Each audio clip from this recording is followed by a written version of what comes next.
Hi viewers, welcome to BS talk show. నేను మీ బుర్రా శ్రీనివాస్.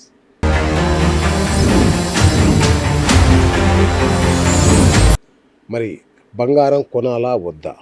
ఇప్పుడు సగటు భారతీయుడి మనసులో మెదులుతున్న అతిపెద్ద ప్రశ్న. మోదీ గారేమో కొనొద్దు అంటున్నారు. ఒక సంవత్సరం పాటు గోల్డ్ కొనకుండా ఉండండి, కష్టాల్లో ఉన్నాం మనం అని ఆయన చెప్తున్నాడు. మరి గ్రౌండ్ రియాలిటీలోనేమో అందరూ భయపెట్టేస్తున్నారు సోషల్ మీడియాలో. ఫైనాన్షియల్ ఎమర్జెన్సీ రాబోతుంది, ఆర్థిక మాంద్యం రాబోతుంది, అందుకే మోడీ ఇలా ముందస్తుగా హెచ్చరిస్తున్నాడు అని ఒక భయపెట్టేస్తున్న లాంటి వార్తలు వస్తున్నాయి. మరి ఈ నేపథ్యంలో అసలు ఏంటి గోల్డ్ ఎందుకు ఇంతగా శాసిస్తుంది? అంటే డిజిటల్ కరెన్సీలు వచ్చాయి, క్రిప్టో కరెన్సీలు. ఇట్లాంటి సినారియోలో కూడా గోల్డ్ తన వన్నె తరిగిపోకుండా శతాబ్దాలుగా తన విలువను అలా కాపాడుకుంటూ ఎలా రూల్ చేయగలుగుతుంది? ఈ రోజుకు కూడా ఆ పరిస్థితి ఎందుకుంది?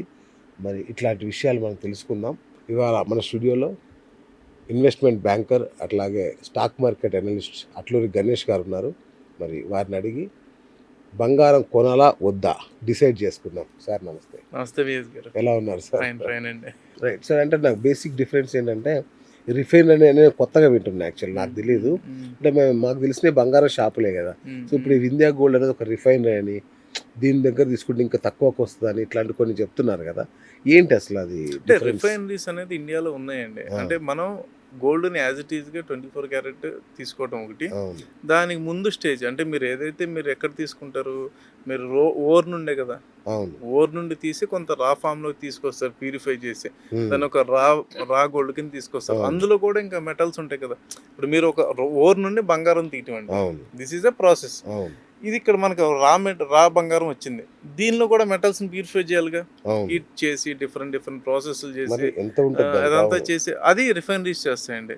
సో కొంత ఏమవుతుంది, ఆ కాస్ట్ మనకి బయట వాళ్ళు చేసి ఇచ్చే కాస్ట్ కన్నా రిఫైనరీ ఇక్కడ మనకి ఇండియాలో తక్కువ చేశారు అనుకోండి, కొంచెం తగ్గొచ్చు కాస్ట్. సో మనం కొంత అంటే ఎలా అంటే ఒక 70-30 ఆర్ 60-40 రేషియోలో మనం బంగారాన్ని ఇంపోర్ట్ చేసుకుంటే అట్ ద సేమ్ టైం రిఫైనరీలో కూడా చేస్తామండి. సో రిఫైనరీస్ కి కొంత మార్జిన్స్ ఉంటాయి. ఇప్పుడు రిఫైనరీ కాస్ట్ ఉంటుంది కదండి, అది బయట మీద కన్నా మన ఇండియాలో తక్కువ చేశారు అనుకోండి, వీళ్ళకి మార్జిన్స్ ఎక్కువ ఉంటాయి కదా. సో ఆ మార్జిన్స్ వీళ్ళు ఏమన్నా మనకు బిజినెస్ లో కొంత రిబేట్ రూపంలోనో ఇంకోటి రూపంలోనో ఇవ్వడానికి స్కోప్. సో ఇట్లాంటి వాటిని నమ్మొచ్చు కదా రిఫైనరీస్ ని, అంటే పెద్ద స్థాయిలో ఉంటాయి కాబట్టి అని. అంటే మీరేమంటారు? నాకు తెలియదు కదా, అందుకే మిమ్మల్ని అమాయకంగా అడుగుతుంది ఏంటంటే అసలు వీటి కథ ఏంటి అని. ఎందుకంటే ఫస్ట్ టైం వింటున్నాయి రిఫైనరీస్ అనేవి. సరే మన ఇద్దరం వెళ్దాం అండి, చూసేద్దాం. అంటే మీరు ఆల్రెడీ వెళ్ళి చూసారు కాబట్టి నేను బిజినెస్ అర్థం చేసుకోవడానికి చూస్తానండి. అదే అడుగుతున్నాను సార్. నేను ఏమన్నానంటే ఒక రిటైల్ గోల్డ్ షాప్ కి రిఫైనరీకి ఉండే అది. నేను ఇన్వెస్ట్మెంట్ బ్యాంకర్ అండి. నా పని ఏంటి ఆపర్చునిటీస్ ని ఎతకడం నా పని, రైట్? అలాగే ఒక బిజినెస్ నేను కొనేటప్పుడు I'm not saying price is a criteria. ఇప్పుడు జనరల్గా మనం ఏమంటాం ఈ ప్రైజ్లో కొనేస్తాం, కానీ దానికి ముందు మేము కొంత వర్క్ చేస్తాం. ఇప్పుడు ఇన్వెస్ట్మెంట్ బ్యాంకర్ అంటే మెర్జర్ ఎక్వైషన్స్, వాల్యుయేషన్స్ వీటి మీద ఎక్కువ మేము వర్క్ చేస్తాం. వాల్యుయేషన్ ఉన్నప్పుడు అసలు ఇప్పుడు మనకి మార్కెట్లోకి వస్తుంది అంటే ఏంటి, గోల్డ్ అనేది ట్రేడబుల్ ప్రొడక్ట్ కింద మారుతుంది కదండి. ఒకప్పుడు గోల్డ్ కొని పెట్టుకునేవాళ్ళు, ఇప్పుడు గోల్డ్ గురించి డిస్కషన్ ఎక్కువ నడుస్తుంది, ట్రేడబుల్ కింద మారుతుంది అది. సో అలాంటప్పుడు అసలు మనకి ఎలా నడుస్తుంది, దీని సిస్టమ్ ఎలా నడుస్తుంది, రిఫైనరీ ఎలా నడుస్తుంది అని తెలియటం కోసం నేను వెళ్ళానండి. అంటే అసలు రిఫైనరీలు ఎట్లా చేస్తారు, రిఫైనరీ నుండి రిటైల్కి ఎలా వెళ్తుంది, ఎంత బంగారం ప్రాసెస్ అవుతుంది, సిల్వర్ ఎట్లా ప్రాసెస్ అవుతుంది. నేను కొంత కెమిస్ట్రీ స్టూడెంట్ కూడా కాబట్టి సో ఇంట్రెస్ట్తో నేను వెళ్ళి చూశానండి, అంతే తప్ప అది ఎవరి వ్యక్తిగతం వాళ్ళు పెట్టుకోవడం అనేది వాళ్ళ ఇంట్రెస్ట్ వాళ్ళది. మేము బీయింగ్ అంటే రిఫైనరీస్ మోర్ రిలయబులా, షాప్స్ మోర్ రిలయబులా అనే దానిలోనే అడిగా. ఓన్లీ ఇండియా గోల్డ్ అనే కాదు, రిఫైనరీస్ అనేవి కొత్తగా మార్కెట్ కి ఇప్పుడు పరిచయం అవుతుంది అంటే మనకి తెలియదు. నేను అదే అంటున్నా, మీలాంటి వాళ్ళకి తెలుసు. మా కింది స్థాయిలో మాకు బంగారం అంటే గోల్డ్ షాపే. ఇప్పుడు జనరల్ గా మనం ఏం కొంటాం బిఎస్ గారు, మహా అయితే బాగా కొంటే ఒక 50 గ్రాములు అంతేనా, అప్పటికే చెమటలు పట్టేసి కొట్టేస్తారు. షాప్స్ వేరు కదా, షాప్స్ వాళ్ళు ఏంటి, వాళ్ళు మనలాంటి స్కీమ్స్, ఇప్పుడు మన అంటే డిఫరెంట్ జ్యువెలరీస్ ఉన్నాయి, మనలాంటి వాళ్ళు ఒక 200 మంది స్కీమ్స్ కట్టారు. 200 ఇంటూ నెలకి 20,000 కట్టారు అనుకోండి, హ్యూజ్ అమౌంట్. వాళ్ళు ఏంటి అక్కడ వాళ్ళ ముందు ఏంటి, ఒకటి డబ్బు వచ్చింది అడ్వాన్స్, 2 వాళ్ళకు ఒక టార్గెట్ ఉంది. సపోజ్ ఈ 200 మందిది కలిపి రేపొద్దున కేజీ బంగారం అనుకోండి అవును. అనుకోండి ఎగ్జాంపుల్, అవును. వాడికి 11వ నెల కేజీ డెలివరీ చేయాలి అనేది ఒక టార్గెట్ ఉంది, రైట్? అవును. ఫస్ట్ మంతే వాడు కూడా మేబీ ఇందులో ఒక 5-6 క్యాన్సిల్ అయితే అవ్వచ్చు, పక్కన అవును. పెట్టండి. అవును. మేజర్గా నేను 11 నెలల తర్వాత కేజీయో 2 కేజీలో డెలివరీ ఇవ్వాలి. అప్పుడు వాడేంటి, వాళ్ళకున్న ఇదేంటి, నాకు 11 నెలల తర్వాత వాడేం చూస్తాడు, ఇప్పుడు వాడు మనకి ఏదో బెనిఫిట్ ఇచ్చాడండి, అంతే. వాడు ఆ బెనిఫిట్ని ఎలా కాంపన్సేట్ చేసుకుంటాడు? 11 మంత్స్ తర్వాత బంగారం రేటు పెరుగుద్ది అనుకుంటే వాడు ఇప్పుడే బ్లాక్ చేసుకుంటాడు, అంతే కదా. రైట్? వాడికి కావాల్సిన, ఎందుకంటే 2 కేజీలు కొనేవాడు కస్టమర్ రెడీ అయిపోయాడు, ఫిక్స్ అయిపోయాడు, కస్టమర్ ఫిక్స్ అయ్యాడు, కస్టమర్ మనీ ఇస్తాడు. వాడేం చేస్తాడు, మేబీ రిఫైనరీ వాళ్ళతో మాట్లాడుకుంటాడు, బాస్ నాకు 2 కేజీలు బంగారం నాకు కావాలి, డెలివరీ రేటుకి కావాలి సరే ఈ రోజు రేటో లేదు, నేను ఇంత అమౌంట్ నీకు పే చేస్తుంటాను. సో ఇదంతా ఒక సైకిల్ కదండి. రిఫైనరీ వాళ్ళు ఏం చేస్తారు, అక్కడ నుండి వాళ్ళు తెచ్చుకుంటారు, వాళ్ళకి ఒక ఐడియా ఉంటుంది, ఇదిగో ఇంత బంగారం నేను ఇలాంటిది ఒక షాపు. జనవరిలో ఈడు వచ్చాడు సార్ 2 కేజీలు, ఫిబ్రవరిలో ఇంకో షాప్ ఒకటి రావచ్చు, నాకు 2 కేజీలు కావాలి, అంటే స్కీములు నడుస్తుంటాయి కదా. సో వాళ్ళకి ఒక యావరేజ్ సైకిల్ ఉంటుంది కదా, ఒక యావరేజ్ క్వాంటిటీ సైకిల్ అందాజు ఉంటుంది. సో వాళ్ళకి ఆ ఎడ్జ్ ఉంటుందండి. మనం ఎప్పుడు ఆలోచించం కదండి, మనం కొనే 50 గ్రాములకి 20 గ్రాములకి ముందు డబ్బు ఎట్ట పోయి చేసుకోవాలి. ఎందుకంటే ఇండియా గోల్డ్ వాళ్ళు చిన్న చిన్న కాయిన్స్ రూపంలో ఈవెన్ గిఫ్ట్స్ గా 1 గ్రాము వాటి మీద కూడా మన కంపెనీ లోగో వేసి ఇస్తారంట.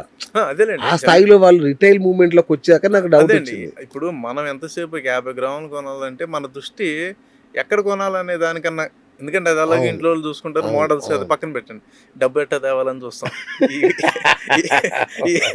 బడ్జెట్లు, అడ్జస్ట్మెంట్లు, మనం దీని మీద ఉంటాం.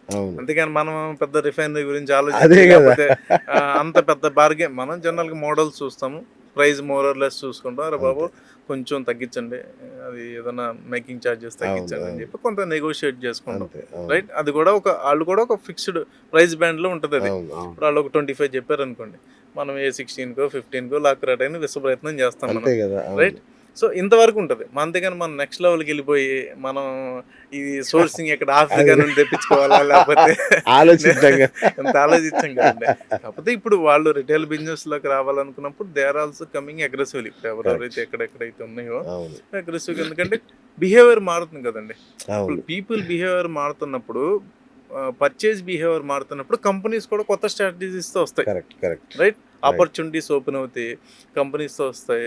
ఇప్పుడు మీరే అన్నారు, ఏమన్నారు ఇందాడ, నాకు మేకింగ్ ఛార్జీలు మరి నేను పద్దాక మారిస్తే పోతాయి కదండి అన్నారు, రైట్? ఇదివరకు ఏంటి, చేసేసుకుని పెట్టేసుకునే వాళ్ళం, అది ఇంట్లో ఉండేది కాదు, బ్యాంకులో ఎక్కువ రోజులు ఉండేది.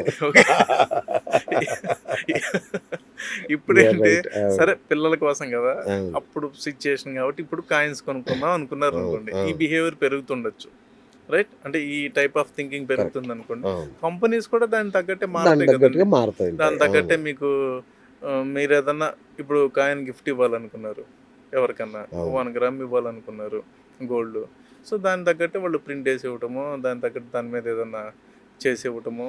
ఇదివరకు ఎంఎంటీసీ ఉండేదండి, ఇప్పుడు ఎంఎంటీసీ తీసేశారు. మన సికింద్రాబాద్ లో ఉండేది ఎంఎంటీసీ, సెంట్రల్ గవర్నమెంట్ అనమాట. సో వాళ్ళు కాయిన్స్ ఎక్కువ అమ్మేవాళ్ళు, అంటే 99.99 ప్యూరిటీ అండి. నాకు అది షాప్ ఐడియా ఉంది, నాకు సిల్వర్ నేను ఒకసారి అక్కడ అంత పర్చేజ్ చేశాను. సో అప్పుడు 99 సిల్వర్ కూడా 99.999 ప్యూరిటీ ఉండేదండి వాళ్ళ దగ్గర, 99 999 ఉండేది ప్యూరిటీ. ఎంఎంటీసీ అని చెప్పేసి మన సెయింట్ ప్యాట్రిస్ స్కూల్కి వెళ్ళే రోడ్లో ఉండేదండి.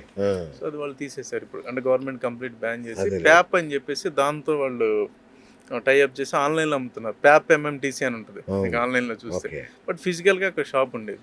అంటే అలా మీకు ప్యూర్ గోల్డ్ దొరికేది, ప్యూర్ సిల్వర్ దొరికేది అప్పుడు గవర్నమెంట్ నుండి అది ఉండేది. బయట కూడా దొరుకుతుంది ఇప్పుడు, తనిష్క్ కానీ అందరూ అమ్ముతారు. సో వీళ్ళకి కొంత ఎడ్జ్ ఉంటే ఉండొచ్చు, ఇట్లా బులియన్ అంటే వీళ్ళు డైరెక్ట్ బులియన్ నుండి తీసుకుని చేస్తారు కాబట్టి కొంత చేయొచ్చు. ఆ బిజినెస్ అర్థం చేసుకోవడానికి నేను వెళ్ళా, అంతే. నేనే మీరు వెళ్ళారని తెలుసు కాబట్టి మిమ్మల్ని అడిగా, సార్ ఏంటి రిఫైనరీ ఏంటి అని అడుగుతున్నా, నాకు వేరే ఉద్దేశాలు ఏం లేవు. ఇప్పుడు డైమండ్స్ వచ్చింది అనుకోండి, సపోజ్ ఎగ్జాంపుల్ చెప్తాను సార్, డైమండ్ ఏంటి, అది సబ్జెక్ట్ పెద్దది కదండి. ఇప్పుడు మీరు 5-6 కిలోలు కొన్నారని నేను ఎవరికైనా చెప్తానండి, చెప్పండి కదా. Thank you sir, thank you so much.